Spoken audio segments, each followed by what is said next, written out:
Hello guys, आज म तपाईँहरूलाई न्युटनको 10 इक्वेसनहरू क्याल्कुलस मतलब म्याथमेटिक्सको एउटा छुट्टै ब्रान्च क्याल्कुलस भन्ने क्याल्कुलसको इन्टिग्रेसन लगाएर म बोर्डमा आफ्नो यो व्हाइट बोर्डमा तपाईँहरूलाई प्रुफ देखाउनेछु। सबैभन्दा सुरुमा हामीसँग यो फर्मुला छ v equal to u plus at. त्यसपछि अब एक्सेलरेसनको फर्मुला आएपछि एक्सेलरेसन र dt क्रस मल्टिप्लाई हुन्छ भनेको dv को फर्मुला निक्लिन्छ हामीसँग dv equal to a into dt।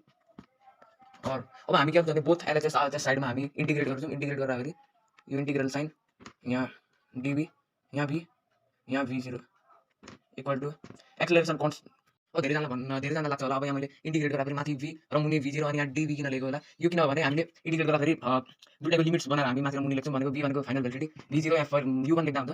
u भनेको या v0 भनेको चाहिँ इनिशियल भेलिडिटी अघिको स्पिड र माथि भनेको अहिलेको स्पिड। अब एक्सेलरेसन चाहिँ जहिले पनि इन्टिग्रेसनको रूपमा कन्स्ट्यान्ट हुन्छ, त्यसकारण एक्सेलरेसनलाई यही बाहिर राखिदिने। एक्सेलरेसनलाई कुनै इन्टिग्रेट गर्नुपर्दैन, युमल भन्छ कन्स्ट्यान्ट हुनाले इन्टु अब dt लाई हामी इन्टिग्रेट गर्दाखेरि इन्टिग्रल साइन t यहाँ मुनि 0 यहाँ dt।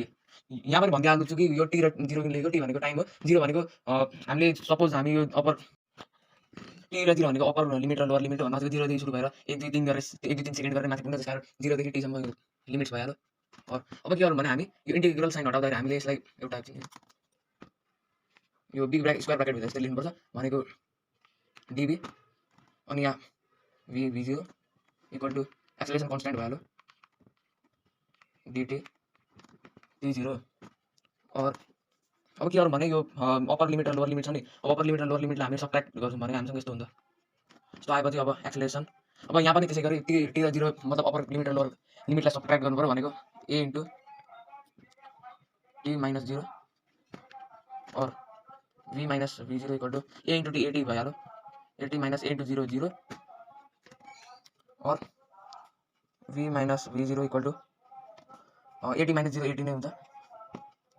और अब फाइनल भेलिडिटी फर्मुला चाहिँ हामीले v इक्वल टु यति निकाल्नु भनेको छ भनेको v इक्वल टु अब यो v0 लाई मैले अहिलेलाई u नै बनाइदिएँ कन्फ्युज नहोस् भनेर। v0 र u भन्नलाई केही फरक पर्छ, उस्तै कुरा v इक्वल टु अब यो माइनस v0 मतलब माइनस u यता आयो भने आरएचएसमा आयो भने प्लस u हुन्छ भनेको u plus 80। Hence we have proved Newton's first equation v equal to u plus 80